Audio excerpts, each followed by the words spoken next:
ഒരുപാട് സ്വപ്നങ്ങൾ ബാക്കിയാക്കി അവർ മടങ്ങി. ആലപ്പുഴ കളർക്കോടുണ്ടായ വാഹനാപകടത്തിൽ മരണമടഞ്ഞ 5 പേർക്കും കണ്ണീരോടെ വിട നൽകി പ്രിയപ്പെട്ടവർ. മൃതദേഹങ്ങൾ ആലപ്പുഴ TD മെഡിക്കൽ കോളേജ് ക്യാമ്പസിൽ പൊതുദർശനത്തിന് വച്ചു.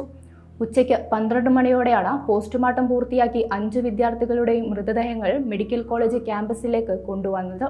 ആലപ്പുഴ ഗവൺമെന്റ് മെഡിക്കൽ കോളേജിലെ 1ാം വർഷ MBBS വിദ്യാർത്ഥികളായ കണ്ണൂർ സ്വദേശി മുഹമ്മദ് അബ്ദുൽ ജബ്ബാർ, ലക്ഷദ്വീപ് സ്വദേശി മുഹമ്മദ് ഇബ്രാഹിം, മലപ്പുറം സ്വദേശി ദേവനന്ദൻ, ആലപ്പുഴ സ്വദേശി ആയുഷാജി, പാലക്കാട് സ്വദേശി ശ്രീദീപ് എന്നിവരാണ് മരിച്ചത്. ഗൗരിശങ്കർ, ആൽബിൻ, കൃഷ്ണദേവ്, മോസിൻ, ഷെയ്ൻ എന്നിവർക്കാണ് പരിക്കേറ്റത്. കോളേജിലെ പൊതുദർശനം പൂർത്തിയാക്കിയ ശേഷം 5 പേരുടെയും മൃതദേഹങ്ങൾ സ്വദേശങ്ങളിലേക്ക് കൊണ്ടുപോയി.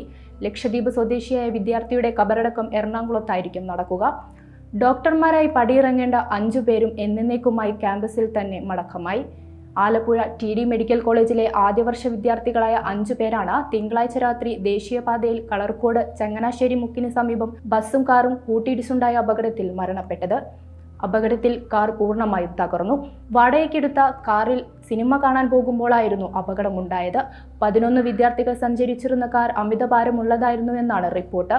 കനത്ത മഴയും വാഹനത്തിന്റെ പഴക്കവും അമിതഭാരവും അപകടത്തിന് കാരണമായതായി റീജിയണൽ ട്രാൻസ്പോർട്ട് ഓഫീസർ വ്യക്തമാക്കി. എതിരെ വന്ന വാഹനം ഏതെന്ന് കൃത്യമായി മനസ്സിലാകാതെ കാർ വലത്തേക്ക് വെട്ടിത്തിരിച്ചപ്പോൾ ബസ്സിന് മുന്നിലേക്ക് എത്തുകയായിരുന്നു.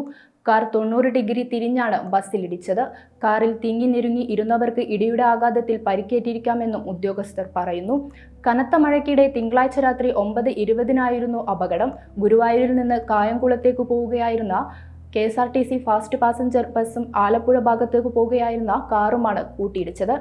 വിദ്യാർത്ഥികളുടെ മരണത്തിൽ മുഖ്യമന്ത്രി അനുശോചനം അറിയിച്ചു. പൊതുദർശന ചടങ്ങിൽ ഗവർണർ ആരിഫ് മുഹമ്മദ് ഖാൻ, മന്ത്രിമാരായ വീണ ജോർജ്, സജി ചെറിയാൻ, P പ്രസാദ് തുടങ്ങിയവർ ആലപ്പുഴ മെഡിക്കൽ കോളേജിലെത്തി അന്ത്യോപചാരം അർപ്പിച്ചു.